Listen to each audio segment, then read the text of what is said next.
Operation సింధూర్లో ఎన్ని యుద్ధ విమానాలను కోల్పోయామో చెప్పండి అని ప్రతిపక్ష నేత రాహుల్ గాంధీ భారత ప్రభుత్వాన్ని ఎక్స్ వేదికగా నిలదీశారు. ఆపరేషన్ సింధూర్ ఇంకా కొనసాగుతోంది అని మోదీ గారు, జైశంకర్ గారు స్పష్టం చేశారు. ఒక మిలిటరీ ఆపరేషన్ జరుగుతున్న నేపథ్యంలో సైన్యానికి నైతిక మద్దతు ఇవ్వాల్సిన బాధ్యత అటు రాజకీయ నాయకులపైన, ఇటు ప్రజలపైన ఉంటుంది. పాకిస్తాన్ ఈ యుద్ధంలో తాము గెలిచాము అని బీరాలు పలుకుతుంటే ఎక్కడో దూరంగా ఉన్న ప్రపంచ దేశాలే నమ్మడం లేదు. కానీ ఆ అబద్ధాలను నమ్మిన రాహుల్ గాంధీ, మల్లికార్జున ఖర్గే లాంటి ప్రతిపక్ష నాయకులు బాధ్యత లేకుండా మాట్లాడుతున్నారు. భారత్కు చెందిన రాఫెల్ యుద్ధ విమానాన్ని మేము కూల్చివేశాము అని పాకిస్తాన్ కొన్ని ఫోటోలను విడుదల చేసింది. అవి అబద్ధమని, మార్ఫింగ్ ఫోటోలు అని అంతర్జాతీయ మీడియా స్పష్టం చేసింది. భారత్ ఎలాంటి యుద్ధ విమానాన్ని కోల్పోలేదు అని ఇండియన్ ఎయిర్ ఫోర్స్ స్పష్టం చేసింది. అయినా రాహుల్ గాంధీ చిల్లర రాజకీయాలు చేయడం, మన సైనిక బలగాల ఆత్మవిశ్వాసంపై దెబ్బతీసే విధంగా మాట్లాడడం చాలా బాధాకరమైన అంశం. ఒకసారి భారత్ పాకిస్తాన్లో ఎవరికి ఎంత నష్టం జరిగిందో చూద్దాం. నేను ఇస్తున్న ఈ సమాచారం అధికారికంగా ధృవీకరించబడలేదు.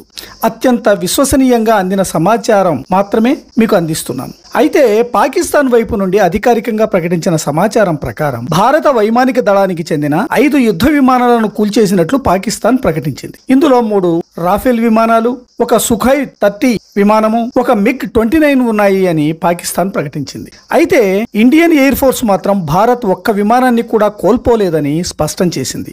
అదే సమయంలో పాకిస్తాన్లో రాఫెల్ యుద్ధ విమానం కూలిపోయిందని చూపించే ఒక వీడియో ఒకటి సోషల్ మీడియాలో వైరల్ గా మారింది. కానీ అది ఆర్టిఫిషియల్ ఇంటెలిజెన్స్ ద్వారా సృష్టించబడిన నకిలీ వీడియో అని తేలింది. ఇక పాకిస్తాన్ వైపు యుద్ధ నష్టాలు ఈ విధంగా ఉన్నాయి. గాలిలోనే పేల్చివేసిన ఆయుధాల వివరాలు: పాకిస్తాన్కు చెందిన F-16 బ్లాక్ 52D ఫైటర్ జెట్లు 4ని, మిరాజ్ 3/5 ఫైటర్ జెట్లను 2ని, విమానాలకు గాలిలోనే ఫ్యూయల్ అందించే IL-78 రీఫ్యూయలింగ్ ట్యాంకర్ 1, మొత్తం 7 విమానాలను భారత్ పేల్చివేసింది. వీటితో పాటు CM-400 AKG missiles 2, Shaheen class missiles 2, బేరక్తార్ TB2 డ్రోన్లు 6, మొత్తం 10 మిసైళ్లు, డ్రోన్లను గాలిలోనే మన S-4 పేల్చివేసింది. గాలిలో పేల్చివేయబడిన పాకిస్తాన్ యుద్ధ సామాగ్రి విలువ $431.72 మిలియన్ అమెరికన్ డాలర్లు.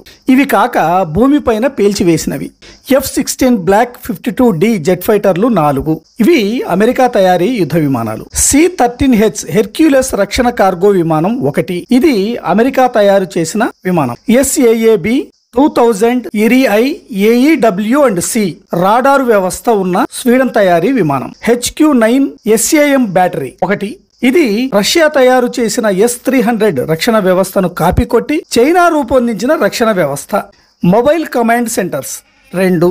మొత్తం వీటి విలువ $692.52 మిలియన్ అమెరికన్ డాలర్లు. ఇవి కాక ఇంకా మరికొంత నష్టాన్ని పాకిస్తాన్ చవిచూసింది. గాలిలోను, నేలపైన పేల్చివేసిన వాటి విలువ మొత్తం $1.15424 బిలియన్ అమెరికన్ డాలర్లుగా ఉంది. ఇవి కాకుండా పాకిస్తాన్ ఆపరేషన్ సింధూర్లో నష్టపోయిన ఆస్తుల విలువ మొత్తం కలిపి సుమారుగా $3 బిలియన్ పైగా ఉంటుందని అంచనా వేస్తున్నారు. ఇది భారతీయ రూపాయల్లో 25,698 కోట్లుగా అంచనా వేస్తున్నారు. మొత్తానికి పాకిస్తాన్ 8 F-16 ఫైటర్ జెట్లను కోల్పోయింది. 2 మిరాజ్ 3తో కలిపి 10, హెర్క్యులస్ కార్గో విమానంతో కలిపి మొత్తం 11 యుద్ధ విమానాలను మన సైన్యం లేపేసింది. ఇది కాకుండా మన S-400 లాంటి డిఫెన్స్ సిస్టమ్ అయిన HQ-9 SAM బ్యాటరీ అనే వ్యవస్థను తుక్కుగా చేయడం చైనాకు కూడా తీరని అవమానంగా మిగిలిపోయింది. ఈ సమాచారంపై మీ అభిప్రాయాలను కామెంట్ రూపంలో తెలియజేయండి.